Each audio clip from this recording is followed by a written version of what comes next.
ओम शांति।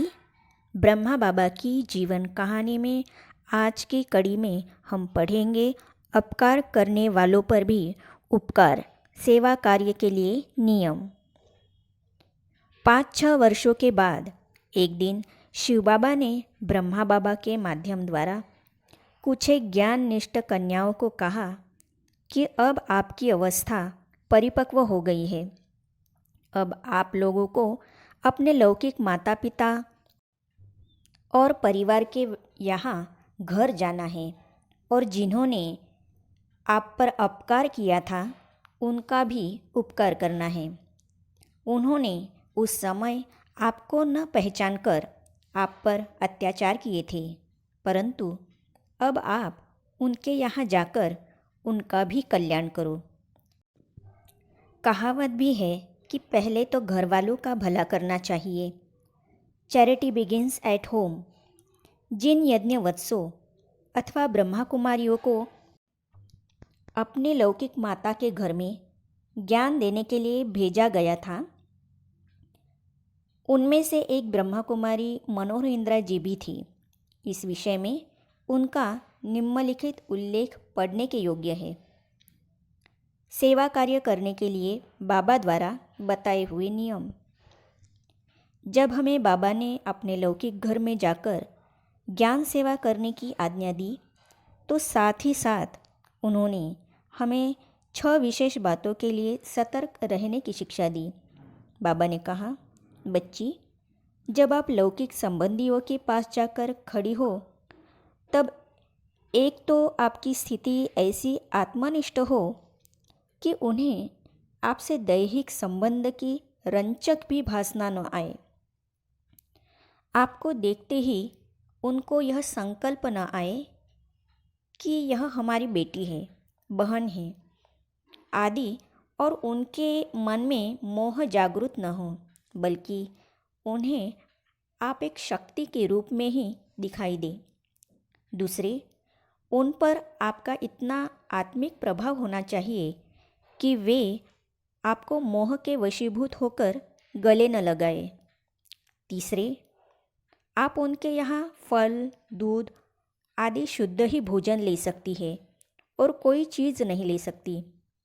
चौथे, आप उनका एक भी पैसा अपने लिए खर्च नहीं कर सकती, क्योंकि अभी आप ईश्वरीय कुल की है और ऐसा समझिए कि आप योग की भट्टी में हैं।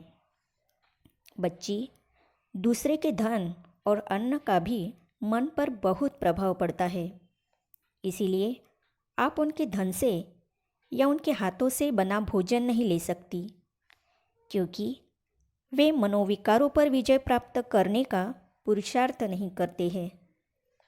पांचवें, ईश्वरीय ज्ञान देकर अब उनका दृष्टिकोण बदलना है और आपने इस ज्ञान द्वारा अपना जीवन जैसा उच्च बनाया है उसका उन्हें परिचय देकर उन्हें भी जीवन दिव्य बनाने की सबल प्रेरणा देनी है। छठवीं बात यह है कि आप उन्हें ईश्वरीय ज्ञान देने में इतनी लगन, इतनी निष्ठा, इतनी मेहनत से कार्य करना कि वे भी उससे प्रभावित और लाभान्वित होकर उत्सुकता एवं जिज्ञासा को लेकर अलौकिक अनुभव करने के लिए आपके साथ ही इस सत्संग में आ जाए। कई वर्ष यज्ञ में रहने के बाद लौकिक घर की ओर यात्रा। इस प्रकार से ईश्वरीय आदेश और संदेश लेकर 5-6 वर्ष निरंतर यज्ञ में तपस्या में रहने के बाद हम कराची से हैदराबाद गई। यात्रा करते समय हमने खूब अंतर्मुखता धारण की और हम ईश्वरीय ज्ञान के अलौकिक मनन चिंतन और रसास्वादन का ही आनंद लेती रही। आखिर मैं अपने लौकिक घर जा पहुंची। दूसरी बहनें भी अपने अपने लौकिक घर की ओर चली गई। पिछले 5-6 वर्षों से लौकिक संबंधियों से हम नहीं मिली थी। हाँ, यज्ञ माता और यज्ञ पिता के निर्देश के अनुसार हम उन्हें कभी कभी पत्र लिख दिया करती थी, जिसमें ईश्वरीय ज्ञान ही का वर्णन होता था। इन पत्रों का आशय भी यही होता था कि ईश्वरीय ज्ञान द्वारा उनका भी कल्याण हो जाए।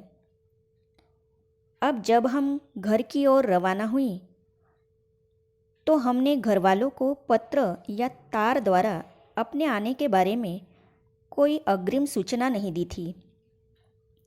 हमारे संबंधी शायद सोच भी नहीं सकते थे कि हम कभी लौटकर अपने आप उनके घर आएंगी। अतः अचानक ही मुझे आता देखकर उन्हें बहुत आश्चर्य हुआ। घर तक पहुंचने से पहले ही मोहल्ले में मेरी लौकिक भतीजी ने मुझे आते देखकर भागकर घर में जाकर कहा कि वह एक जो पहले हमारे घर में रहती थी और ओम मंडली में जाया करती थी और बाद में यहाँ से चली गई थी, वह आ रही है। उसे मेरा नाम याद न था, क्योंकि जब मैंने हैदराबाद छोड़ा था तब वह बहुत छोटी थी। उस कन्या ने जब मेरे आगमन की सूचना दी तो घर वाले बहुत हैरान हो गए थे। उन्हें उसके कथन पर विश्वास भी न हुआ था।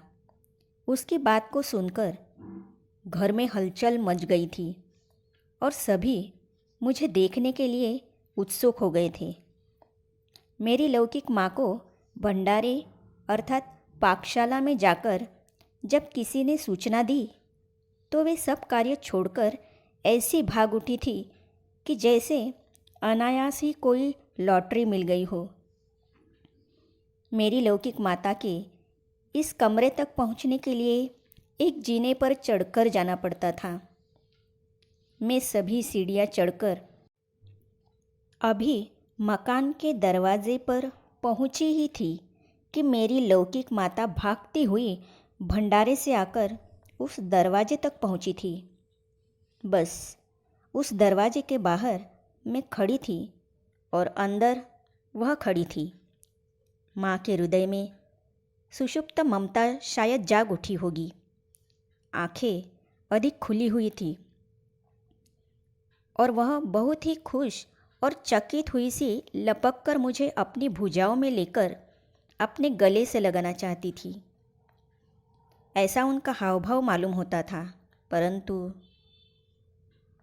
मैं उस जीने की अंतिम पौड़ी पर एक टिक खड़ी हो गई और अनायास ही मेरा हाथ वरद मुद्रा में खड़ा हो गया।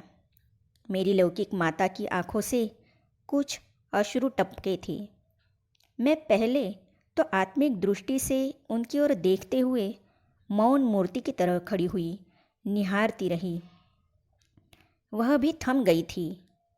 1 मिनट ही शायद गुजरा होगा कि मेरे मुख से स्वतः अव्यक्त शब्दों में आकाशवाणी की तरह ज्ञान के कुछ बोल निकल पड़े।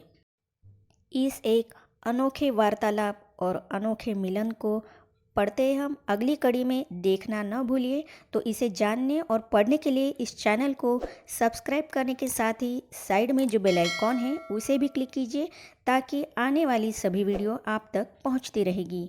ओम शांति।